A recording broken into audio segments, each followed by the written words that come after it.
Nós queremos celebrar ao Senhor pela sua graça, pelo seu infinito amor, pela sua grandeza, pelo Deus soberano que o Senhor é.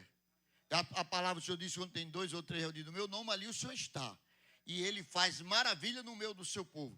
Quero convidar os obreiros, pastores, né, querido, para vir tomar aqui os seus lugares para a glória do nome do Senhor Jesus, onde nós vamos dar início, né, querido, a abertura, em nome do Senhor Jesus, amado, esse momento maravilhoso que você viajou, né, do seu estado, do seu município, para estar aqui celebrando ao Senhor. Da Igreja de Cristo da região leste, RN, PB, PE e PA. E nessa oportunidade nós estamos aqui com o pastor e sua esposa lá do Belém do Pará. Eu queria que eles levantassem a mão aí, já apresentando desde já, da nossa Igreja de Cristo lá em Belém, no Pará. Então, amados irmãos, sejam bem-vindos. É com essa reunião e com essa celebração que agora vamos iniciar, que nós damos início à 120ª reunião do Conselho Regional de nossa regional. E toda a igreja cantando.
Agora eu convido o nosso amado pastor Arimar a colocar a bandeira do Brasil, amado, ali no pedestal. Glória a Deus, como é bom poder receber os amados irmãos, obreiros, pastores, amigos, nessa noite linda, maravilhosa. Quero louvar a Deus também pela vida do pastor Gilson, da Igreja Congregacional. Levante sua mão aí, pastor. Ele é da Igreja Congregacional aqui de Bananeiras. Está conosco o pastor Gilson. Deus abençoe sua vida, em nome de Jesus. Quero convidar o nosso irmão Felipe Gregory para louvar o Senhor com um cântico ao nosso Deus nessa noite. Noite de celebração, noite de adoração. Que você possa nessa noite aproveitar e adorar esse Deus, porque você não precisa ir para o monte, você já está no monte, viu? Bananeiras é na serra, só precisa se ajoelhar. Aqui você pode adorar. A dizer que tu és o Senhor. Passam céus e terra, mas tua palavra permanece. Vamos juntos, levante suas mãos, os reinos se abalam, os povos se curvam, as bocas se abrem, as mãos se levantam para dizer que tu és o Rei,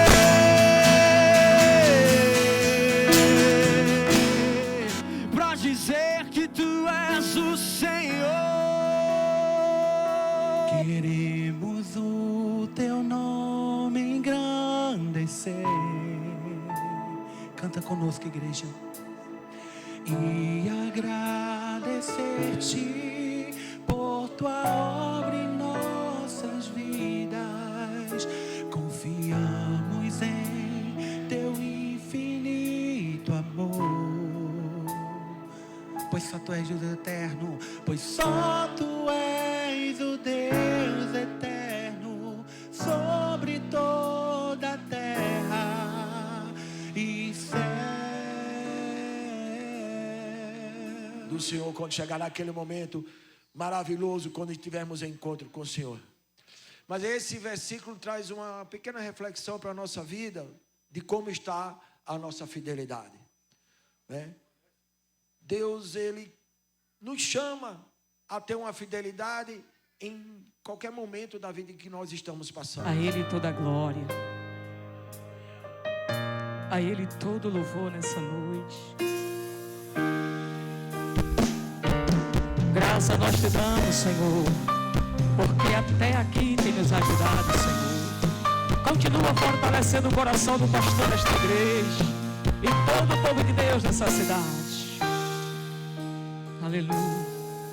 Eu não sei o que Ele viu em mim. Eu não sei, eu pergunto todos os dias. Não entendo por que me amou. Vamos orar então, irmãos.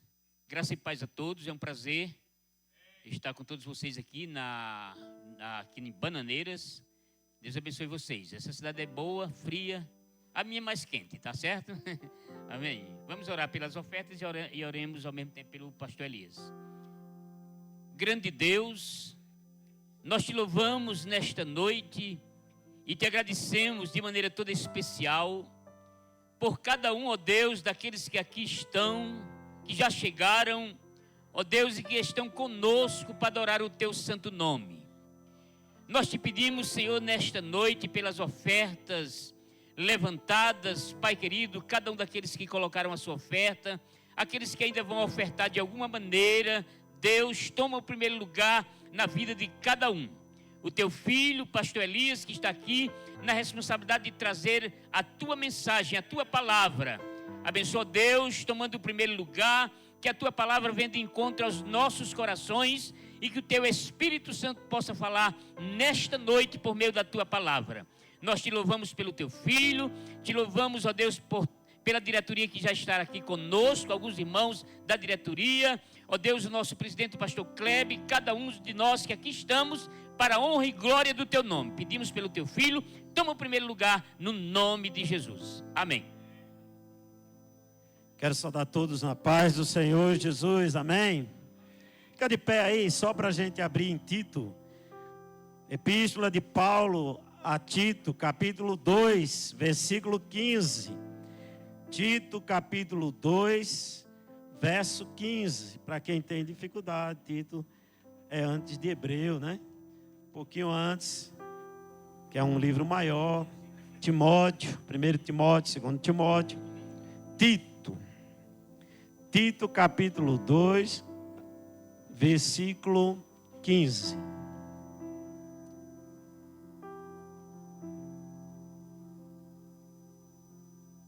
Amém? Vamos ler.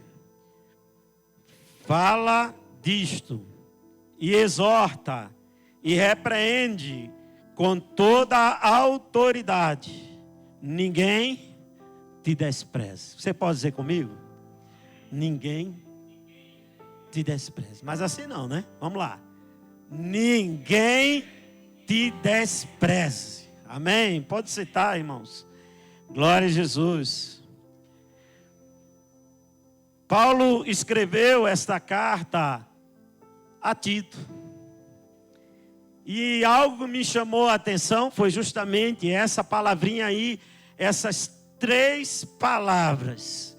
Quando ele disse para Tito, ninguém te despreze. Você podia também, na linguagem atual, dizer assim, ninguém despreze você. Todos precisamos ter apreço. Ninguém pode ser desprezado. Eu costumo dizer que todos têm que ir conosco. Não vai deixar ninguém para trás. A carta de Tito foi escrita por Paulo. A gente já acabou de dizer isso. Provavelmente entre 60 e 64 antes de Cristo. Alguns autores dizem que foi, escritores, né, dizem que foi em 63 antes de Cristo. E quem era Tito? Tito era um grego gentil, convertido na pregação de Paulo ao Evangelho. E Tito também era incircunciso, ou seja, ele não permitiu a circuncisão, o que trouxe alguns aborrecimentos para aquele momento ali, porque os judeus achavam que todos aqueles que se convertessem ao Evangelho tinham que circuncidar. Mas Tito não circuncidou. Tito também era um homem simples. Tito não gostava de holofotes. Hoje a gente pode dizer assim, Tito não gostava muito das redes sociais, né? São os holofotes. A rede social hoje é o né? Você está lá, 1000 visualizações. Tito não gostava disso. Ele era simples demais. Mas foi escolhido por Paulo para uma missão extremamente difícil. A missão escolhida por Paulo para Tito era pôr em ordem as igrejas de Creta. Não era a cidade de Creta, porque a cidade de Creta era complicada. Era as igrejas de Creta. Creta era uma ilha, Grécia, muito grande até hoje, né? É o berço da mitologia de Zeus, dos minotauros. Era uma cidade muito rica, comercialmente muito forte, porém marcada por intensas indisciplinas, imoralidades e violência. Parece até que eu estou falando do Brasil, né? Creta era uma cidade de intensas indisciplinas, imoralidades e violência. O objetivo da carta era por ordem às igrejas de Creta. Sabe por quê, irmãos? Porque as igrejas de Creta eram igrejas fracas e corruptas. A igreja de Creta era igrejas fracas e corruptas. E para colocar a igreja de Creta em ordem, Paulo deu algumas instruções a Tito. A primeira instrução que Paulo deu a Tito era para que ele estabelecesse uma liderança qualificada. Amém? Liderança qualificada. Sem liderança qualificada, Paulo não via de jeito nenhum uma forma de corrigir os erros que aconteciam na igreja de Creta. Estabelecer uma liderança. Tito capítulo 1, versículos 5 e 6. Eu queria que você deixasse aí aberto a palavra de Deus no livro de Tito. Se você fechou, me ajude. Porque se você me ajudar, a gente termina mais cedo. E a janta que era antes, agora vai ser depois. Aí a gente vai ter tempo de comer logo, né? Amém? Amém, irmãos? Ninguém quer comer, que bom, né? Olha que benção. Mas a gente está comendo a melhor, a palavra de Deus, né? Tito capítulo 1, versículos 5 e 6, diz assim, olha: por estas causas te deixei em Creta, para que pudesses em boa ordem as coisas que ainda restam, e de cidade em cidade estabeleças presbíteros, como já te mandei. Tito manda, Paulo manda que Tito saia em cada cidade e lá estabeleça, consagre, ordene um presbítero para colocar aquela casa, aquela igreja em ordem.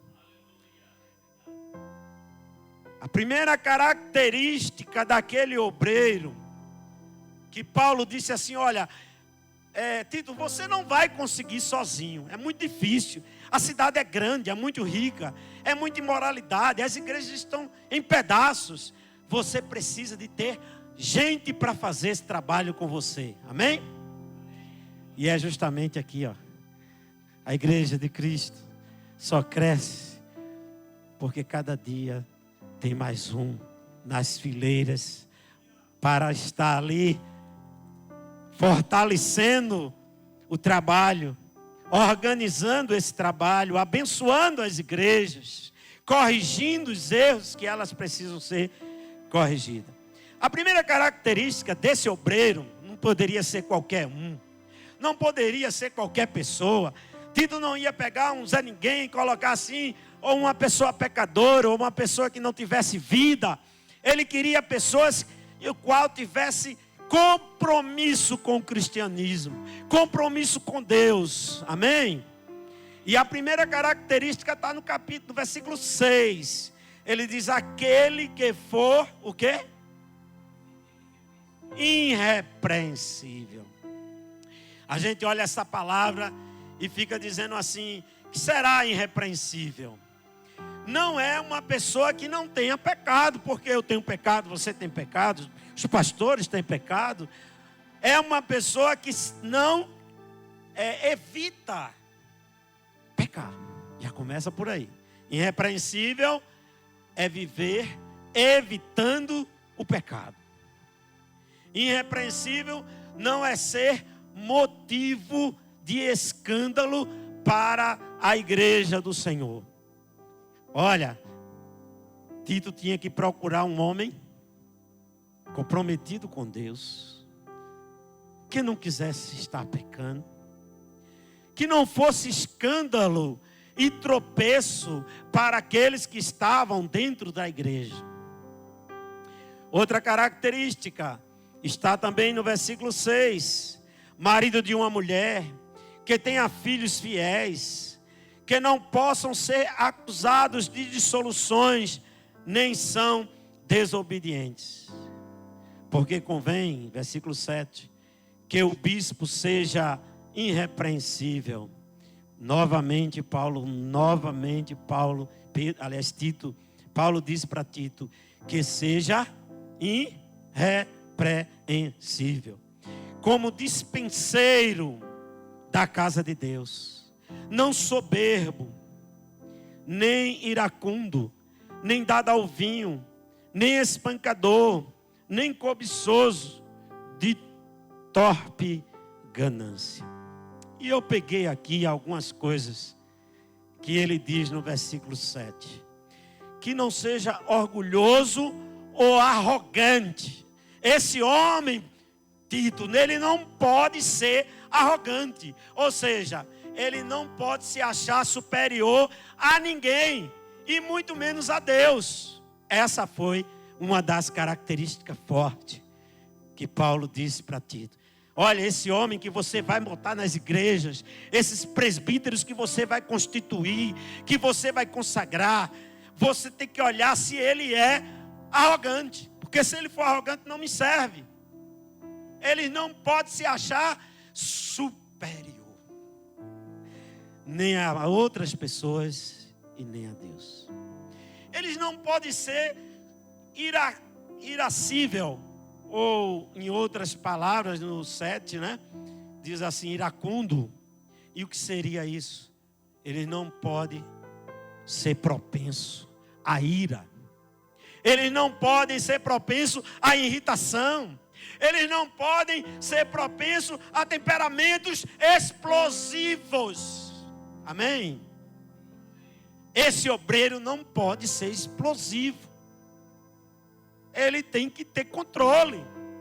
Ele tem que ser, não pode ser propenso a irar, a ficar com raiva, as pessoas terem medo dele. Ele não pode estar sempre irritado, pelo contrário, tem que estar em paz. Temperamento explosivo muitas vezes prejudica a situação. Ele não pode ser violento, agressivo, viver apontando o erro de todos.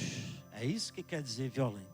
É aquela pessoa que o tempo todo está feito o acusador, Satanás, né? Que está lá apontando o dedo, mostrando os pecados. Paulo, prepara esses homens.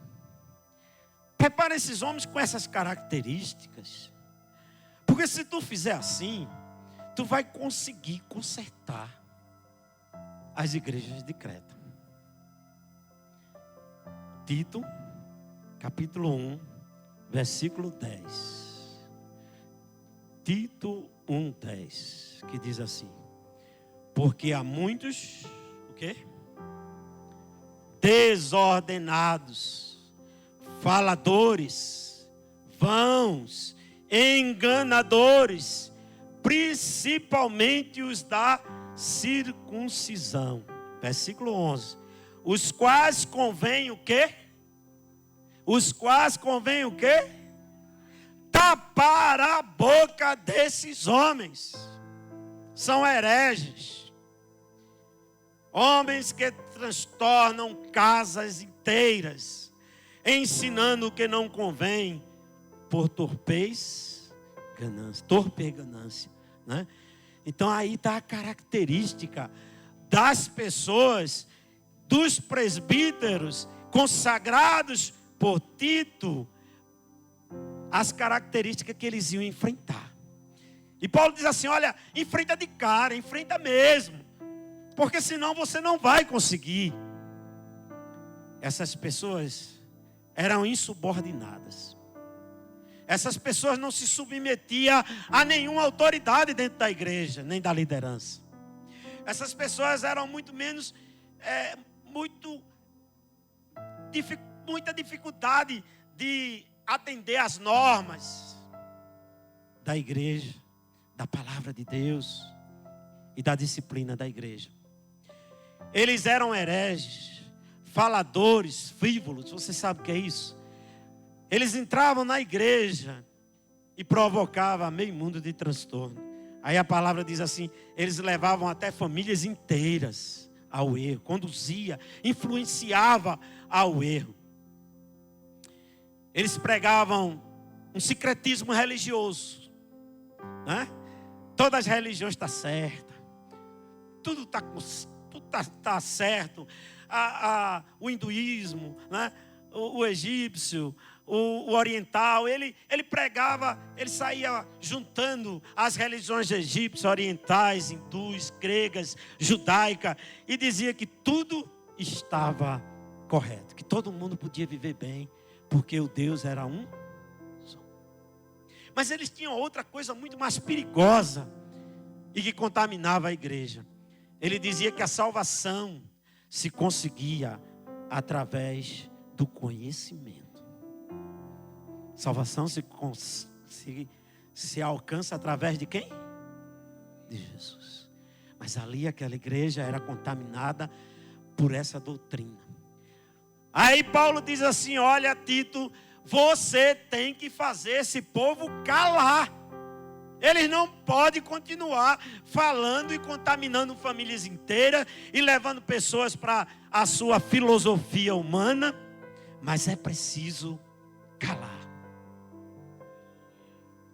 Estamos bem parecidos com a nossa nação. Um evangelho que tem poder, que ganha muitas pessoas para Jesus e poucas permanecem. Igrejas lotadas, mas por um motivo pessoais. Era bem parecido, né, com o que estava acontecendo lá em Creta, com as igrejas de Creta. E eu pontuei, irmãos, aqui algumas coisas interessantes sobre as igrejas de hoje. E os presbíteros que Tito pode e deveria, né, se ele tivesse aqui hoje para consagrar. E o que é que nós, como igreja no Brasil, iríamos combater? Tem muitas coisas. Se a gente fosse falar aqui, a gente ia passar a noite. Mas eu enumerei algumas, para que a gente possa entender que nós não estamos muito longe de Creta. Primeiro, são igrejas que pregam cura, libertação, só prosperidade. São igrejas que estão o quê? Lotadas. Um colega meu chegou para mim e disse assim: olha, lá na igreja do amor é uma bênção. Eu digo, que bom. A igreja estava lotada. Aí ele disse assim: só que tem um detalhe, eu estou pensando em sair de lá. Eu digo, mas rapaz, o que é que tem de errado na sua igreja? Não, não é errado não. É porque eu sou empresário e lá tem a noite dos empresários. Os empresários vão para o monte, chega lá, vai orar, mas só tem um detalhe: para fazer parte dessa reunião tem que pagar R$6.000.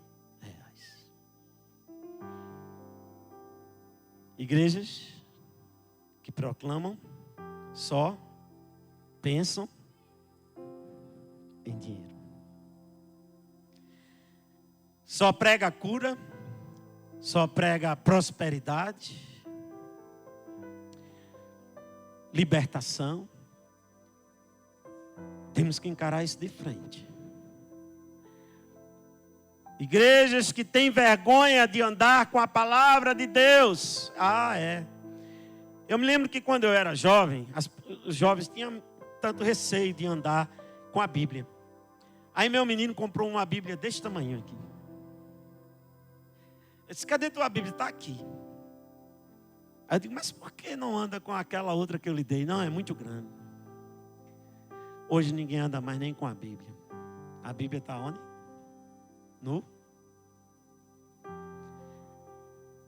Tem gente que faz tanta coisa errada, que quando chega no trabalho as pessoas assim: você é crente? Aí ela faz: sou, bem envergonhada. Essa é a nossa igreja, de pessoas que têm vergonha de proclamar o Evangelho. Igrejas que flertam com o pecado e a imoralidade virtual. É o que mais acontece hoje. É o tal do celular noite e dia na mão, vendo coisas que não edificam, coisas que entristecem o Espírito Santo, não é? Até mesmo se for coisa boa, mas se você usasse todo o seu tempo para isso, você está errado. E tem gente, muita gente mesmo, que não serve para ser o obreiro que Tito poderia consagrar. Porque vive com o celular, flertando com a imoralidade virtual. Igrejas que deixam as obras sociais para construir templos luxuosos, parece mais shopping center. Sou contra não, irmãos. A igreja, se puder e tiver condição, faça uma catedral. Mas a igreja não pode esquecer dos órfãos e das viúvas. A igreja não pode esquecer da sua obra social. Tem uma coisa que eu vou falar aqui que talvez você vá ter até um pouquinho de raiva. São igrejas que se envolvem com uma política polarizada. Sabe o que é isso? Tem irmãos que não falam mais com o outro, porque um é de um partido, o outro é de outro. Nem os ímpios gostaria que isso acontecesse. Eu encontro muitas pessoas dizendo assim: essa polaridade é ruim para nós. Meu cunhado passou a não falar comigo, meu irmão dentro de casa também. E quando abre a boca é só para falar sobre determinado político. Nós devemos sim ser estudiosos, né, da política. Nós precisamos entendê-la, precisamos compreender, precisamos como cidadãos votar em pessoas que a gente considere coerente para aquele cargo. O que a gente não pode, irmãos, é estar dentro da igreja, do lado do nosso irmão e não conversar com ele, não falar com ele, porque ele é do partido tal, porque ele apoia o presidente X, Y, Z, que vocês sabem mais do que eu estou falando aqui. Igrejas que inovam tanto, todo dia é uma inovação. Inova demais e esquece a sã doutrina. Igreja gerando cristãos fracos, crentes fracos, cheios de biquinhos, ameaçando deixar a congregação porque ficou magoado com a liderança. Eu estou chateado com esse pastor, eu vou procurar outra igreja. Essa é a igreja que a gente muitas vezes encontra. E que Tito pede para que Paulo pede para que Tito combata. Porque a ovelha verdadeira, ela sente o cheiro do seu pastor. Muitas vezes até a perna dela é quebrada, mas ela quer estar do lado do pastor. Mas hoje nós temos igrejas e membros e crentes cheios de mimimi. Porque tinha que ser assim, porque eu não gostei disso, aquela pregação foi muito ruim, eu acho que ele estava falando para mim, é mensagem de carapuça, crente julgando mensagem, crente julgando louvores. Só não faz uma coisa, adorar a Deus. As recomendações de Paulo para nós, para mim, para você, está em Tito, capítulo 2, versículo 1. Eu não vou explanar sobre isso. Eu vou falar sobre Tito, capítulo 14 e 15. Aliás, 12, 13 e 14. Mas abra aí, que eu quero ler junto com vocês. Acompanhe essa leitura. As recomendações de Paulo para Tito, para aqueles obreiros que ele ia instituir. Tu, porém, fala o que convém à sã doutrina, Tito. Os velhos da igreja sejam sóbrios, graves, prudentes, são na fé, no amor e na paciência. As mulheres idosas semelhantemente que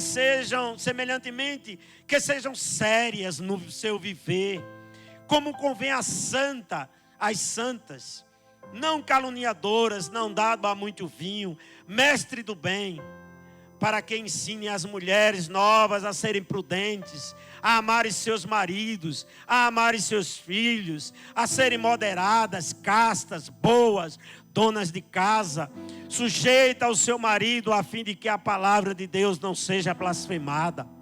Exorta semelhantemente os jovens a que sejam moderados. Em tudo te dá por exemplo de boa obra. Na doutrina mostra incorrupção, gravidade, sinceridade, linguagem sã e irrepreensível, para que o adversário se envergonhe, não tendo nenhum mal que te dizer de nós. Exorta os servos a que se sujeitem ao seu Senhor, e em tudo agradem, não contradizendo, não defraudando, antes mostrando toda a boa lealdade, para que em tudo sejam ornamento da doutrina de Deus, nosso Salvador. Mas aí eu queria voltar com o sermão e que vocês abrissem, continuassem com a leitura do versículo 11.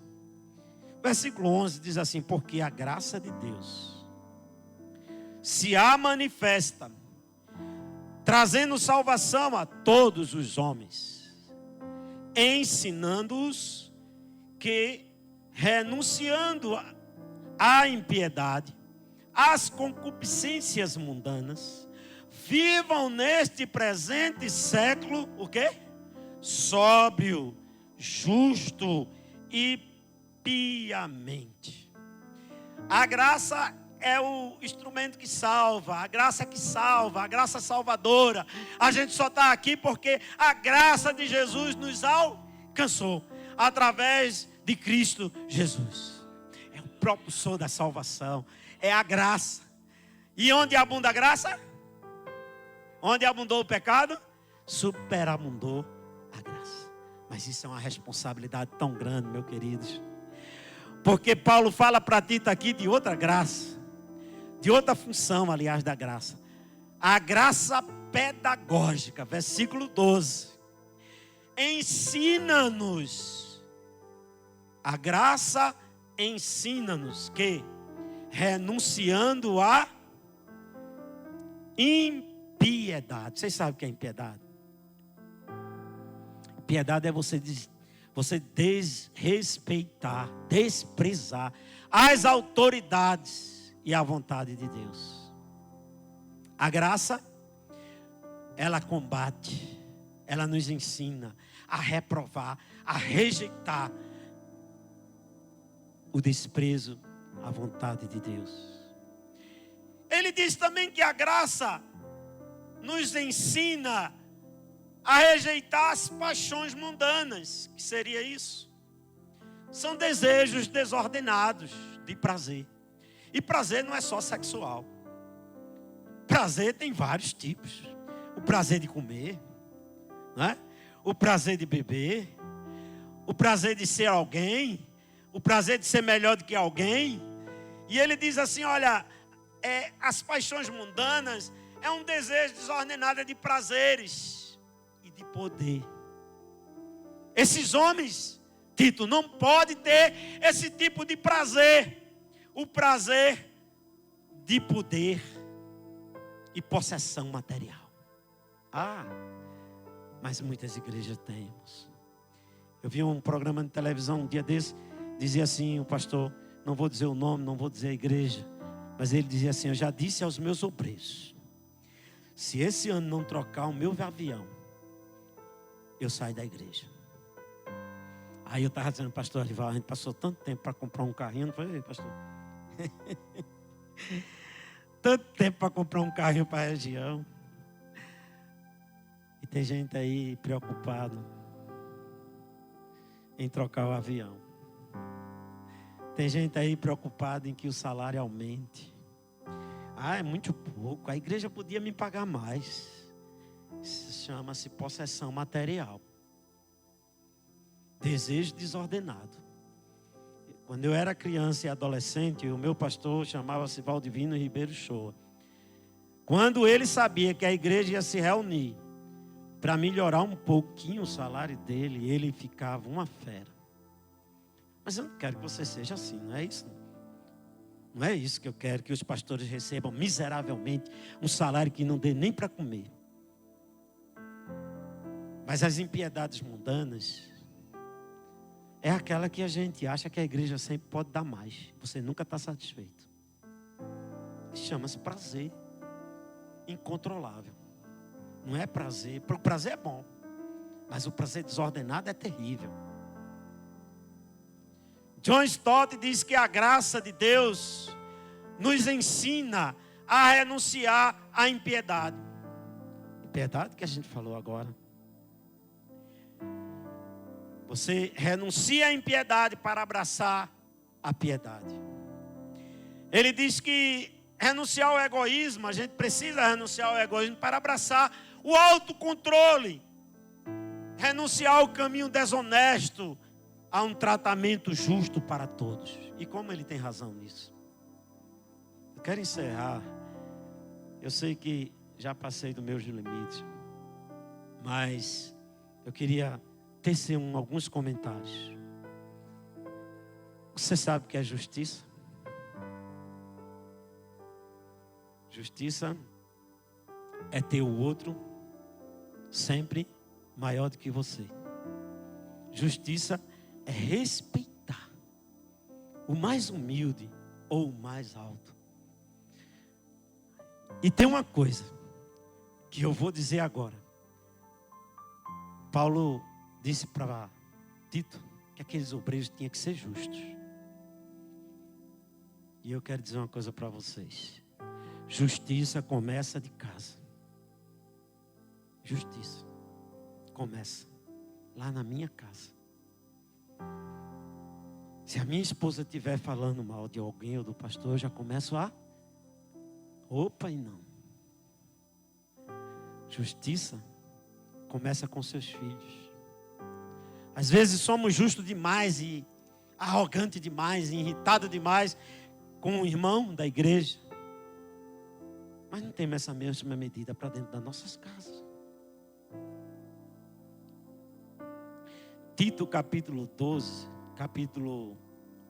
versículo 12, continua dizendo assim, olha.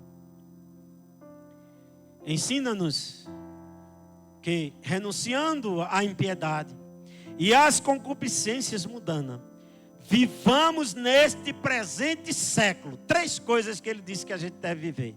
Você pode dizer comigo aí? Sua Bíblia está aberta? Então repita comigo. Vivemos neste presente século, o quê? Sóbrio, justo e piamente. Sóbrio, justo e piamente. Que vivamos no presente século, irmãos. Paulo diz assim em outra versão: uma vida sensata. O que é uma vida sensata? É ter seus impulsos, instintos, razões, reações e ações sob controle. O homem de Deus tem que ter autocontrole. Foi isso que Paulo quis dizer. Porque se ele perder o controle, ele perde a igreja. O dono de casa tem que ter controle, porque se ele não tiver autocontrole, controle próprio, ele perde a casa, perde os filhos, perde a esposa. Autocontrole.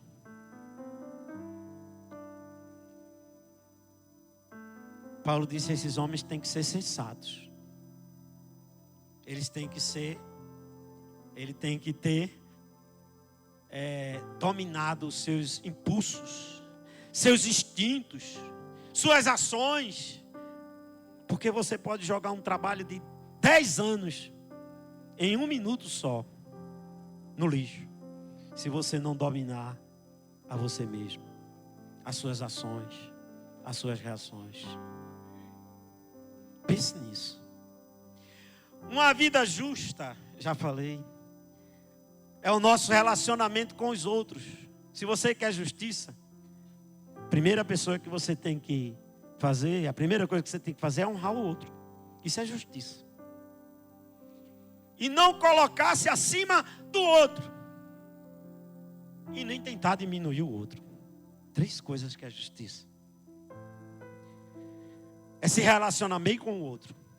É não colocar acima do outro. E não tentar diminuir o outro. A graça é pedagógica. É por isso que diz: onde abundou o pecado, aí entra a graça. Mas a graça a gente conhece como favor imerecido, que não depende de nós. Mas Paulo diz para Tito: olha, a graça também é pedagógica e precisa de nós. E precisamos ter perfil desse obreiro que Paulo diz. A graça está presente no passado, porque foi através da graça que nós estamos aqui. Pela graça, somos salvos. A graça está aqui no presente, depois da salvação. Porque temos que ter uma correta relação conosco, com o próximo e com Deus. A graça está no futuro, onde aguardamos a volta de Jesus, em glória e poder, sem esquecer da recomendação que Paulo fez a Tito, no versículo 15. Vamos ler? 2,15 foi a primeira leitura que eu fiz de Tito. Tito, capítulo 2, versículo 15. A graça aguarda a volta de Jesus em glória, poder, mas não devemos esquecer do que está lá, a recomendação que está lá para Tito. Fala de quê? Ensina essas coisas, numa versão mais moderna. Na minha diz assim: fala disso e exorta e repreende com toda a autoridade. Ninguém? Comecei falando, com ninguém te despreze. Porque quando temos esse perfil que Paulo quis que Tito tivesse, e formasse obreiro com esse perfil, jamais seremos desprezados, porque em nós está o poder do Espírito Santo e a graça do nosso Senhor Jesus. Louvado seja Deus por essa palavra rica e poderosa, que possamos sair daqui convictos de que o Senhor nos chamou para essa labuta com um propósito maior, que é glorificar o nome dEle. Estamos chegando ao final. Quero louvar Deus por esta oportunidade, por essa noite tão maravilhosa com os amados irmãos, pastores, amigos. Quero passar a palavra ao pastor Kleber para dar os avisos e a oração final também, em nome de Jesus. Louvado e engrandecido seja o nome do Senhor nosso Deus. Amados irmãos, esse é um momento que todos nós deveríamos e devemos prezar. Aqui está a construção dos direcionamentos da nossa instituição, onde você tem a oportunidade de fazer parte dessa construção. Eu estava olhando aqui para o nosso público, e todos que fazem parte aqui devem vir aqui com o intuito de servir. Quando a gente coloca algumas cadeiras aqui, não é porque a gente quer mostrar grandeza e pessoas acima dos demais, não. Mas a gente não convida muitos para nos dizer assim, uns são especiais, não. Deixa aberto para quem quiser vai fazer parte desses assentos aqui, venha e se sinta parte integrante, pertencente a essa construção. Então, é facultado para quem? Para a diretoria executiva e também para os pastores de igrejas autônomas. É bem verdade que se viesse todos não cabia, mas esse espaço é direcionado para isso, né? Como vocês que estão aí, pastores, dirigentes de congregação, esposas, missionárias, vocês também são servos do Senhor Jesus Cristo e têm também o dever de fazer parte dessa construção. Do que vai ser amanhã discutido, do que vai ser direcionado. Eu estava aqui recebendo notícias da nossa igreja em Braga, em Portugal, pedindo algumas informações. Os irmãos me viram no celular porque ele estava precisando para a devolução de um documento. Nós íamos ter aqui as missionárias que vieram da Europa, mas houve um atrapalho nas agendas e elas não vão poder estar aqui, mas visitaram algumas igrejas de nossa regional e amanhã a gente vai trazer essas informações mais criteriosas, né? Está aqui apenas o pastor Simar, que é Francisco Edmar de Arruda e sua esposa da Igreja de Cristo, no Belém. Então vamos já partir para o final e quero dizer a vocês, amanhã ninguém é excluído de participar do momento administrativo, da agenda administrativa. todos os obreiros devem fazer parte, devem estar aqui. Lembre-se, traga discussões construtivas, opiniões que façam com que a pauta ande e não trave. Amém? Porque só temos um dia para discutir muitas coisas. Entre elas, nós temos uma pauta de reforma do Estatuto. Uma reforma pequena que, por um lapso de esquecimento, ficou no nosso Estatuto e deixou uma ponta solta. Então, a gente vai só corrigir isso. Só que para o cartório não existe acerto nem conserto, só reforma. Então, para fazer esse conserto, nós vamos ter que fazer uma reforma, né? Aí é preciso cumprir todo o rito que o cartório exige. Traga para aqui, haja uma proposta, haja a votação, seja feito o registro, seja feita a ata, para levar para o cartório. Então, tudo isso vai ser feito amanhã e a gente quer exaurir toda a nossa pauta amanhã, em nome do Senhor Jesus. Amém?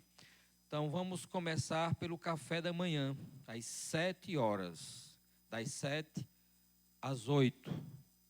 É bom que os irmãos se apressem, já estejam ali, faltando 10 para as 7, já estejam na fila, né? Para pegar logo o seu café.